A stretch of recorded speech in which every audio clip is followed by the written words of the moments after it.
अस्सलाम वालेकुम, welcome back again. आज हम केमिस्ट्री पार्ट 1 चैप्टर नंबर 8 के लेक्चर नंबर 2 को डिस्कस करेंगे। आज का जो बेटा हमारा टॉपिक है वो है स्टेट ऑफ केमिकल इक्विलिब्रियम। अगर पेपर के पॉइंट ऑफ व्यू से देखा जाए तो ये इसके अंदर शॉर्ट क्वेश्चन ही है कि केमिकल इक्विलिब्रियम क्या होती हैं या इसकी टाइप्स कितनी है। फिर आगे उनको टाइप्स को हम देखेंगे या इसके अंदर फॉरवर्ड रिएक्शन क्या होता है, रिवर्स रिएक्शन क्या होता है, ये सारी चीज़ें हम देखेंगे। अच्छा, जो इसकी एक्सप्लेनेशन हम लोगों ने एक ही एग्जांपल के साथ यहाँ पे लिखी है, और वो एग्जांपल इसलिए लिखी गई है क्योंकि आपने ये वाली एग्जांपल छोटी क्लास से 10th के अंदर भी पढ़ी हुई है। और वो कौन सी है? वो कहता है कि एक ऐसा केमिकल रिएक्शन को हम एक्सप्लेन करेंगे जिसके अंदर जो रिएक्टेंट्स हैं वो हमारे पास हाइड्रोजन गैस है और आयोडीन सॉलिड हालत में जो होता है वो है। अब ये रिएक्शन हम क्यों एक्सप्लेन करते हैं? ताकि हमें यहाँ से पता चल जाए कि फॉरवर्ड रिएक्शन के साथ साथ रिवर्स रिएक्शन भी होता है। और वो हमें कैसे पता चलेगा? अब देखें बेटा, जब तक कोई चीज़ हमारे सामने नहीं होती, हम आंखों से नहीं देखते, तब तक हम उसको एज अ प्रूफ नहीं मानते। आज हम देखेंगे कि कोई रिवर्सिबल रिएक्शन होता है, उसका सबूत हम देखेंगे इस केमिकल रिएक्शन के थ्रू। वो कैसे बेटा? वो कहता है कि हमें पता है कि आयोडीन का कलर हमारे पास क्या होता है बेटा? आयोडीन का कलर होता है पर्पल। ये आपने 10th में भी पढ़ा है। इसको याद रखिएगा, ये कई बार एमसीक्यूज़ में भी आ चुका है कि आयोडीन का जो हमारे पास कलर होता है वो क्या होता है? पर्पल होता है। वो कहता है फ़र्ज़ करते हैं कि एक ये हमारे पास फ्लास्क है बेटा। फ्लास्क के अंदर हम लोगों ने आयोडीन के कुछ पीसेस डाल दिए, ऊपर से हाइड्रोजन गैस डाल दी है, और हम लोगों ने बेटा इस सिस्टम को क्लोज़ कर दिया है। ऊपर से इसको क्या कर दिया बेटा? क्लोज़ कर दिया है, सारे के सारे को बंद कर दिया। अब वो कहता है कि कुछ देर बाद हम देखते हैं जो आयोडीन का जो चूंकि पहले पर्पल कलर था, वो कहता है कि कुछ देर बाद हम देखते हैं फ्लास्क के अंदर वो पर्पल कलर ख़त्म हो जाता है, हमें कुछ भी नहीं दिखाई देता। ऐसा क्यों होता है? हमें यहाँ से समझ में आ जाता है। वो कहता है आयोडीन ने किसी एक ऐसी चीज़ के साथ रिएक्ट किया है कि वो एक ऐसी चीज़ उसने बना दी है जो कि कलरलेस होती है। तो हमें पता यहाँ से चलता है कि जब हाइड्रोजन गैस के साथ आयोडीन, जिसका कलर पर्पल होता है, वो रिएक्ट करके हाइड्रोजन आयोडाइड HI बनाती है, तो वो चूंकि एक हमारे पास कलरलेस होता है तो हमें नज़र नहीं आती। यहाँ से हमें पता चल गया कोई रिएक्शन हुआ है, इसे हम फॉरवर्ड रिएक्शन का नाम देंगे। अब वो कहता है कि इसी जो हमारे पास बर्तन है, इसको हम थोड़ी देर बाद हीट करते हैं, गर्म करते हैं। वो कहता है फिर हमें ना ऐसा महसूस होता है कि ऐसा ऐसा महसूस क्या होना, अब हम लोगों ने देखना है। वो कहता है कि पहले सारा का सारा बर्तन एक मतलब कलरलेस था, हमें कुछ दिखाई नहीं दे रहा था। वो कहता है कि गर्म करने से थोड़ी देर बाद हम लोगों ने देखा फिर से जो हमारे पास पर्पल कलर है वो फिर से हमें नज़र आना शुरू हो गया।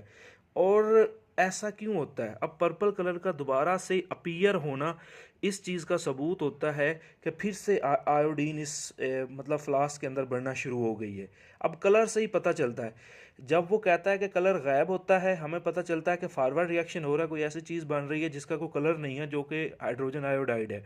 लेकिन वो कहता है कि जब हम थोड़ी देर बाद देखते हैं, इसको थोड़ा सा गर्म करते हैं, हम देखते हैं कि फिर से आयोडीन का जो कलर होता है वो फिर से अपीयर होना शुरू हो जाता है, नज़र आना शुरू हो जाता है।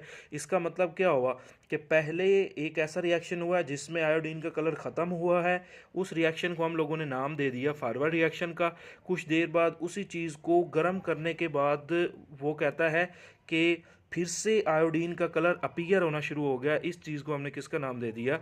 रिवर्स रिएक्शन का दे दिया। अब वो कहता है कि हम यहाँ पे देखो, एक ऐसा केमिकल रिएक्शन जिसमें फॉरवर्ड भी होता है, रिवर्स गियर भी लगता है, और हम लोग पढ़ चुके हैं एक ऐसे केमिकल रिएक्शन को नाम हम किसका देते हैं? Reversible reaction. तो यहाँ से इस इक्वेशन से इस एक्सपेरिमेंट से हम एक और भी रिवर्सिबल रिएक्शन की डेफिनेशन पढ़ सकते हैं। वो कहता है एक ऐसा केमिकल रिएक्शन जिसके अंदर फॉरवर्ड और रिवर्स रिएक्शन दोनों हिस्सा ले रहे होते हैं, उसे हम किसका नाम बोलते हैं बेटा? रिवर्सिबल रिएक्शन का नाम बोलते हैं। वो यही चीज़ बेटा यहाँ पे मैंने लिखी है कि पहला ये फॉरवर्ड रिएक्शन है, जब कलर जो हमारे पास डिसअपीयर हो रहा है, गायब हो रहा है, तो फिर से हमने क्या देखा बेटा? फिर से इसको जब हीट किया है, वो कहता है कि फिर से आयोडीन बनना शुरू हो गई है। तो ये रिवर्स रिएक्शन है, इन दोनों को इकट्ठा मिला के वो कहता है हम लोग इस तरह लिख सकते हैं। अच्छा, इसी चीज़ को ना यहाँ पर बेटा एक ग्राफ की मदद से भी मैंने एक्सप्लेन किया है, ताकि हमें पता चल जाए कि एक्विलिब्रियम स्टेट क्या है, क्योंकि हमारा एक्चुअली टॉपिक है केमिकल एक्विलिब्रियम क्या होता है, या एक्विलिब्रियम स्टेट हम वो देखने चाह रहे हैं। अच्छा, इस ग्राफ को समझिएगा बेटा। वो ग्राफ कहता है कि इस साइड पे हम लोगों ने टाइम को लिया है, इस साइड पे हमने कंसंट्रेशन मिकदार ली है। देखो यहाँ पे स्टार्ट में ज़रा गौर से देखो बेटा, यहाँ पे ये मैंने पी लिखा है, P stand for product, R stand for reactant. वो कहता है कि जब एट द बिगिनिंग स्टार्ट पे क्या होता है, रिएक्टेंट की कंसंट्रेशन मैक्सिमम होती है, क्योंकि हम रिएक्टेंट ही लेते हैं। जब रिएक्टेंट रिएक्ट करेंगे फिर प्रोडक्ट बनेगा। तो देखो जब रिएक्टेंट मैक्सिमम है, प्रोडक्ट क्या है बेटा, ज़ीरो है। तो यही चीज़ वो कहता है, at the beginning rate of reaction is maximum due to the maximum concentration of reactant. क्योंकि रिएक्टेंट की बेटा कंसंट्रेशन क्या होती है बेटा, मैक्सिमम होती है, ज़्यादा होती है, इसलिए रेट ऑफ जो हमारे पास होता है फॉरवर्ड रिएक्शन वो क्या होता है, मैक्सिमम होता है।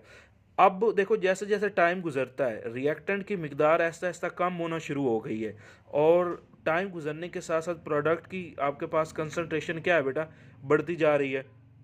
अब ऐसा क्यों हो रहा है? वो कहता है ऐसा इसलिए हो रहा है क्योंकि बेटा जो रिएक्टेंट्स थे वो आपस में रिएक्ट होके उनकी मिकदार कम होना शुरू हो गई है, और चूंकि वो आपस में मिलके प्रोडक्ट बनाना शुरू हो गए हैं, इसलिए जो आपके पास रेट ऑफ रिवर्स रिएक्शन है प्रोडक्ट के बढ़ने की वजह से बेटा, वो कहता है ऐसा ऐसा क्या होता है बेटा, बढ़ना शुरू हो जाता है। अब देखो एक लम्हा आता है कि रेट ऑफ जो फॉरवर्ड रिएक्शन है वो कम हो जाता है, लेकिन रेट ऑफ जो आपके पास क्या हो जाता है बेटा, रिवर्स रिएक्शन ज़्यादा हो जाता है। वो कहता है कि एक ऐसी स्टेज आती है, देखो यहाँ पर मैंने ये दो लाइंस के साथ शो करने की कोशिश की है। अब इस लाइंस पे वो कहता है आगे हम ग्राफ ड्रा करेंगे ना, ये इसी तरह से आगे एक दूसरे के पैरेलल ग्राफ बनता जाएगा, आगे चलता ही जाएगा, ख़त्म ही नहीं होगा। इसका मतलब क्या हुआ? इसका मतलब ये हुआ कि ये वो जगह है, यहाँ पे मैंने निशान लगाए हैं, जहाँ पर रेट ऑफ रिवर्स रिएक्शन जो होता है, मतलब रिवर्स रिएक्शन की speed rate of forward reaction की स्पीड के बराबर हो जाती है। इस हम स्टेज को, इस हालत को हम नाम किसका देते हैं बेटा, केमिकल एक्विलिब्रियम का नाम देते हैं। अब यही चीज़ बेटा यहाँ पर डेफिनेशन में मैंने लिखी हुई है। वो कहता है अ स्टेज विल कम, वो कहता है एक स्टेज ऐसी आती है अल्टीमेटली जिस पर when rate of forward reaction will become equal to the rate of the reverse reaction, कि वो कहता है कि वो स्टेज जिस पर rate of forward reaction rate of reverse reaction के बराबर हो जाता है, that stage is called chemical equilibrium. Clear? तो ये शॉर्ट क्वेश्चन में कई बार पेपर आ चुकी है कि डिफाइन केमिकल इक्विलिब्रियम, हमें डेफिनेशन लिखनी होती है कि वो कहता है a stage in a reversible reaction when rate of forward reaction becomes equal to rate of reverse reaction. तो उसके बाद बेटा वो कहता है कि अगर हम दूसरा शॉर्ट क्वेश्चन इस टॉपिक में से देखें तो वो ये होता है कि हमारे पास टाइप्स जो हमारे पास होती हैं एक्विलिब्रियम की कितनी होती हैं। तो बेटा एक्विलिब्रियम की दो टाइप्स होती हैं, ये भी आपने 10th क्लास में पढ़ा। एक होता है स्टैटिक एक्विलिब्रियम और दूसरी होती है डायनामिक एक्विलिब्रियम। अब इस लेक्चर के अंदर हम स्टैटिक एक्विलिब्रियम को डिस्कस करने जा रहे हैं। देखो वो कहता है कि स्टैटिक एक्विलिब्रियम हमारे पास क्या होता है। स्टैटिक लफ्ज़ का मतलब होता है बेटा आपके पास फिक्स। स्टैटिक्स का मतलब क्या होता है, फिक्स्ड। फिक्स का मतलब क्या होता है, जो मूव नहीं कर सकता। इसको उर्दू में बेटा साकिन बोलते हैं, जो एक ऐसी चीज़ जो मूवेबल नहीं होती, रुक जाता है। अब वो कहता है a type of the chemical equilibrium, chemical equilibrium की एक ऐसी type in which reaction stops, जिसके अंदर रिएक्शन रुक जाता है, ख़त्म हो जाता है बेटा, टू प्रोसीड।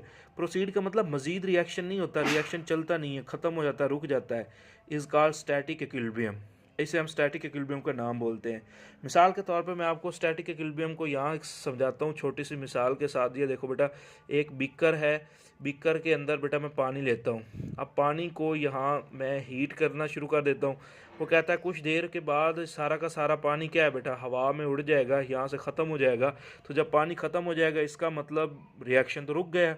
तो इस तरह के एक रिएक्शन को हम किसका नाम बोलते हैं बेटा, स्टैटिक एक्विलिब्रियम बोलते हैं। और वो कहता है कि इसकी एक अगर फिज़िकल एग्जांपल, ज़्यादातर हम फिज़िकल देखते हैं, तो वो कहता है जो हमारी एक बिल्डिंग होती है वो बिल्कुल एक जगह पर टिक के खड़ी होती है। ऐसा क्यों होता है? क्योंकि उस पर लगने वाली सारी फोर्सेस जो होती हैं वो बैलेंस्ड होती हैं, एक दूसरे के असर को कैंसल आउट कर देती हैं बेटा।